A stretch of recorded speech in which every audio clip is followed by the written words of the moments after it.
Hi everyone, my name is Ali and I'm a registered provisional psychologist with Supporting Wellness Psychological and Family Services.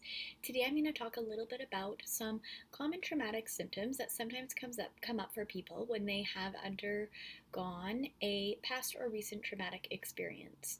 So one thing that I want you to keep in mind is that we all have really different reactions to traumatic experiences. So even though these are some common things that can come up, they may not be coming up for you. And another thing to remember is that everyone experiences trauma differently and reacts to trauma differently. So one experience that might feel traumatic to one person might not be experienced as traumatic to another person.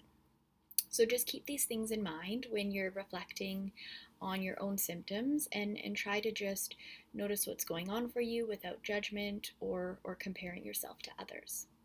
So, when I talk about traumatic symptoms, I'm going to talk about them in terms of either overreacting symptoms or underreacting symptoms. So, first, I'll go into the overreacting symptoms a little bit more.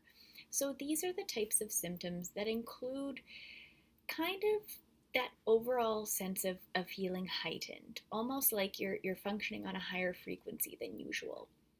So, these are things like increased reactivity, maybe decreased patience, anger, anxiety, or just a general sense of feeling really overwhelmed. Um, Accompanying these things can be cognitive declines, such as not being able to focus as much, or your memory feeling foggy, or not being able to remember things.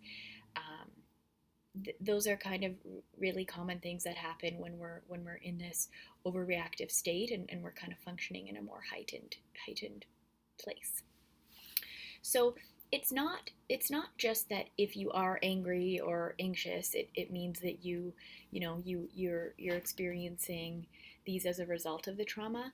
But a good way to kind of notice if there's something, if they are related to the trauma, is if, for first of all, if they came up more recently after the traumatic experience, or if it feels like they're coming up without you really being able to control them.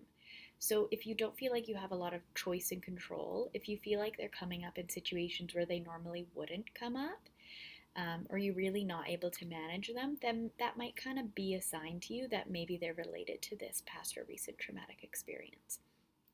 So, the next symptoms that I'm going to talk about are those underreacting symptoms.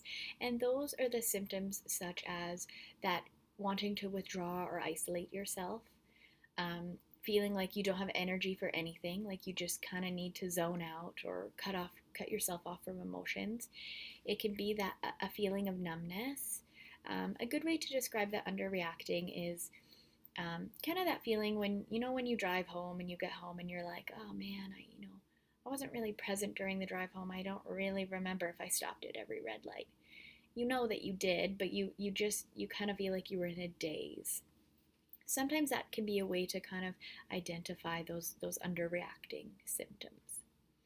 So when you're reflecting on yourself and you're kind of reflecting on whether or not maybe these are experiences for you, something that can be also helpful to notice is if these experiences are happening with and they feel really tied to the past or more recent experience. So are you having a lot of memories about the experience, dreams, nightmares? Are you feeling scared? Are you feeling overwhelmed as a result of the experience? So just kind of keeping in mind, and sometimes it can be really obvious that these are tied to the past experience, but sometimes it's actually not so obvious. So anyways, I hope that you found this helpful, and I invite you to just kind of reflect on what's going on for you. Notice if any of these things are coming up, and if they are, then it might be a good indicator to you to reach out to a trauma therapist and get some support in processing the traumatic experience. A common reason why these types of symptoms do come up for people is because a lot of times these symptoms are actually adaptive in the moment of the traumatic experience, but we tend to kind of get stuck in them. For example, the overreactive symptoms, those tend to be that fight or flight mode, so that survival mode, that on edge, ready to fight mode that we often need in a traumatic experience in order to survive. Like I mentioned before, what sometimes happens though is that we get kind of stuck in this mode and We need some support in being able to fully process the traumatic experience, to heal from it, and to eventually move forward with our lives. So, again, if you feel like you want to learn more about this, or you think you might benefit from doing some work with a trauma therapist, I invite you to reach out to myself or one of the other psychologists at Supporting Wellness that specialize in helping people heal from traumatic experiences. Take care.